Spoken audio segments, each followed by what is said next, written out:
National Herald मामले में कांग्रेस प्रवक्ता डॉली शर्मा बीजेपी पर हमलावर। मुर्शिदाबाद मामले में साधी चुप्पी। नेशनल हेराल्ड मामले में ईडी द्वारा सोनिया गांधी और राहुल गांधी को सम्मन जारी करने, उनसे पूछताछ जारी करने पर बार बार कांग्रेस विरोध कर रही है। कांग्रेस इसे अब नेशनल मुद्दा बनाकर देश भर में अपने प्रवक्ताओं के माध्यम से समर्थन प्राप्त करने की कोशिश में है। इसी क्रम में राष्ट्रीय प्रवक्ता डॉली शर्मा धनबाद पहुंची और जिला कांग्रेस कार्यालय में मीडिया कर्मियों से बातचीत की और सोनिया राहुल पर लगे आरोपों पर सफाई दिया। मीडिया को बताया कि भाजपा उनके नेताओं को बदनाम कर रही है। राजनीतिक प्रतिशोध में के लिए ईडी को लगाया गया है। किसी तरह की कोई हेराफेरी अथवा मनी लॉन्ड्रिंग नहीं हुई है। भाजपा नेता सुब्रमण्यम स्वामी ने जब मोदी के खिलाफ बोलना शुरू किया तब ईडी को लगाकर भाजपा सरकार ने नेशनल हेराल्ड केस का मामला दोबारा खोला गया। भाजपा सांसद बांसुरी स्वराज नेशनल हेराल्ड का बैग लेकर चल रही हैं। वो इस वक्त ब्रजभूषण सिंह के खिलाफ बैग लेकर क्यों नहीं चली?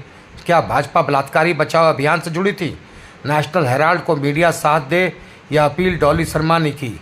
स्वतंत्रता संग्राम में के समय 1937 में यह अखबार शुरू की गई थी। डॉली शर्मा ने केंद्र सरकार पर आरोप लगाया कि बच्चों के किताबों के पन्नों से स्वतंत्रता संग्राम के सिपाहियों को निकाला जा रहा है, माफी वीरों की गाथा पढ़ाई जा रही है। वहीं जब मुझसे मुर्शिदाबाद में लोगों पर हुए बर्बर अत्याचार पर सवाल पूछा गया तो उन्होंने चुप्पी साध ली और ममता बनर्जी के खिलाफ एक शब्द भी नहीं बोला। हमारे नेता राहुल गांधी कन्याकुमारी से कश्मीर तक पैदल चले, मणिपुर से मुंबई तक चले। क्यों? इस देश के हर वर्ग की आवाज उठाने के लिए, इस देश के हर उस इंसान की आवाज को आवाज देने के लिए जिसके साथ अन्याय हो रहा था, चाहे अग्निवीर हो, चाहे किसान हो, चाहे महिलाएं और बच्चियां हो, चाहे कोई भी वर्ग हो। मैं बड़े गर्व के साथ कहना चाहती हूं, मैं उस पार्टी का हिस्सा हूं जिसका नेता एक ईमानदार व्यक्ति है, जो राजनीतिक लाभ के लिए झूठ नहीं बोलता, जिसने कह दिया कि भले ही चुनाव हार जाऊं लेकिन हिंदुस्तान की जनता को छलूंगा नहीं, चुनावी फायदे के लिए झूठ नहीं बोलूंगा।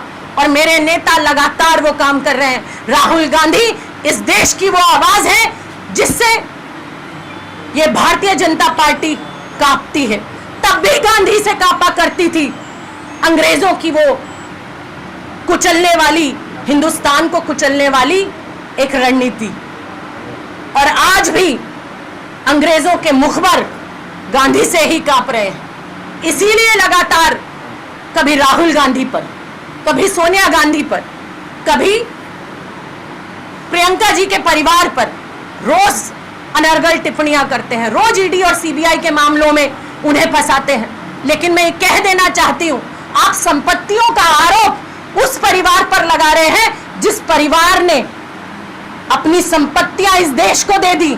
पंडित जवाहरलाल नेहरू जी ने अपनी संपत्तियां इस देश को दे दी थी जब देश के पास पैसा नहीं था, जब सेना के पास बंदूक खरीदने का, लड़ने का इंतजाम नहीं था, तो इंदिरा गांधी जी ने अपने जेवर बेच दिए थे, उन्होंने अपने जेवर दे दिए थे। ये वो परिवार है, ये वो परिवार है जिसका इतिहास बलिदान का है, खून का है, स्वतंत्रता संग्राम की लड़ाई का है। ये परिवार डरने वाला नहीं है। ये परिवार आपके अन्याय के खिलाफ आवाज उठाता रहेगा। छाड़ नहीं की जा सकती, उसको कुचलने का प्रयास नहीं किया जा सकता जो भारतीय जनता पार्टी करना चाह रही है।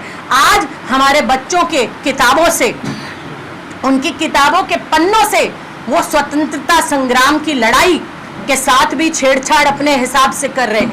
वो माफी वीरों के पाठ पढ़ा रहे हैं, लेकिन जिन्होंने 12-12 साल जेलें काटी, जिन्होंने लाठियां खाई, जिन्होंने दिन रात स्वतंत्रता संग्राम में अपनी आहुति दे दी, उनके बारे में गलत चीज व्हाट्सएप के माध्यम से, अखबारों के माध्यम से, किताबों के माध्यम से घर घर पहुंचाने का प्रयास कर रहे हैं। लेकिन कांग्रेस पार्टी एक ऐसी पार्टी है जो ना तब अंग्रेजों से डरे और ना अब इन अंग्रेजों के मुखबरों से डरेंगे।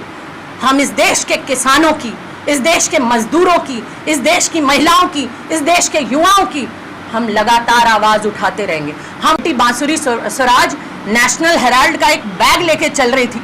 बड़े दुख के साथ, बड़े खेद के साथ कहना पड़ रहा है मुझे कि यही बांसुरी स्वराज कहाँ थी जब ब्रिजभूषण शरण सिंह बेटियों की इज्जत रौंद रहे थे, पहलवानों की।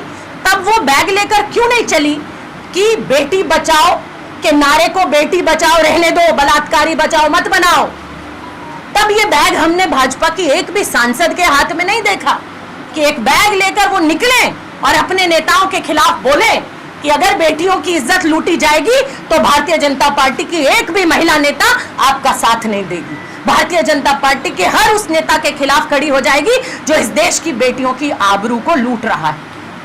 आज कोई भी नारा आप देख लीजिए, मैं बार बार कह रही हूं कि भारतीय जनता पार्टी सिर्फ और सिर्फ जैसा इनके नेता कहते हैं, झूठ फैलाओ, झूठ फैलाओ, झूठ फैलाओ, झूठ फैलाओ, और इतने कॉन्फिडेंस के साथ झूठ फैलाओ कि देश की जनता को वो सच लगने लगे।